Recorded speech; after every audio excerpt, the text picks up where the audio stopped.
প্রতিপক্ষ যখন বাংলাদেশ, তখন ভিন্ন রণকৌশল নিয়ে মাঠে নামে ভারত।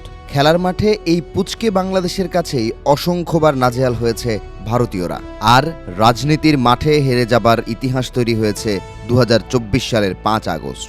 প্রায় 2 বছর পেরিয়ে গেলেও পরিস্থিতি সামাল দিতে পারেনি গেরুয়া শিবির। এবার কূটনীতির মাঠে নতুন খেলোয়াড় নামানোর প্রস্তুতি নিচ্ছে দিল্লি।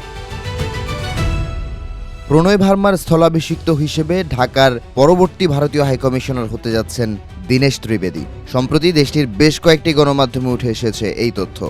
কূটনৈতিক সূত্রের বরাতে প্রতিবেদনগুলোয় উল্লেখ করা হয়, বর্তমানে দায়িত্বে থাকা প্রণয় ভার্মাকে বেলজিয়ামে সরিয়ে নেওয়ার পরিকল্পনা রয়েছে। পশ্চিমবঙ্গ বিধানসভা নির্বাচন শেষে পরিকল্পনা বাস্তবায়ন করা হবে। মোদী সরকারের উচ্চ পর্যায়ের দীর্ঘ আলোচনা শেষে নেওয়া হয়েছে এই সিদ্ধান্ত। যদিও রুটিন বদল নয়, বরং এই সিদ্ধান্তকে কূটনৈতিক চাল হিসেবে মনে করছেন বিশ্লেষকরা।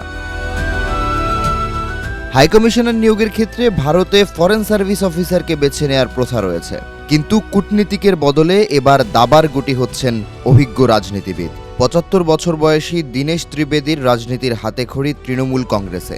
মনমোহন সিং সরকারের সময় ভারতের কেন্দ্রীয় রেলমন্ত্রী এবং স্বাস্থ্য ও পরিবার কল্যাণ প্রতিমন্ত্রী হিসেবে দায়িত্ব পালন করেছেন তিনি।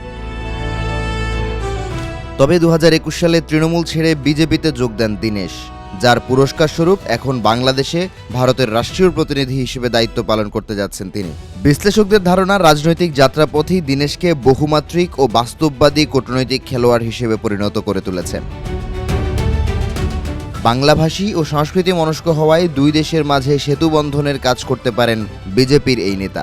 বাংলাদেশের সাম্প্রতিক রাজনৈতিক প্রেক্ষাপটও এই সিদ্ধান্তকে আরও তাৎপর্যপূর্ণ করে তুলেছে। শেখ হাসিনা ক্ষমতাচ্যুত হওয়ার পরই দুই দেশের মধ্যে সম্পর্কের মেরুকরণ লক্ষ্য করা যাচ্ছে। ডক্টর ইউনূস নেতৃত্বাধীন অন্তর্বর্তী সরকারের 18 মাসের শাসনামলে যা তলানিতে নেমে যায়। তারেক রহমানের ক্ষমতা গ্রহণের পর এই সম্পর্ক মসৃণের চেষ্টা করা হচ্ছে। কিছুদিন আগেই দিল্লি সফরে গিয়েছিলেন ঢাকার পররাষ্ট্রমন্ত্রী। ধারণা করা হচ্ছে পালাবদলের এই সময়কার আসল গেম চেঞ্জার হতে পারেন মিস্টার ত্রিবেদী।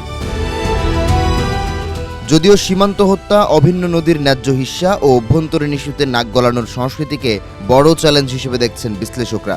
শেখ হাসিনা ও হাদি হত্যা মামলার আসামিদের এখনও ফেরত দেয়নি ভারত।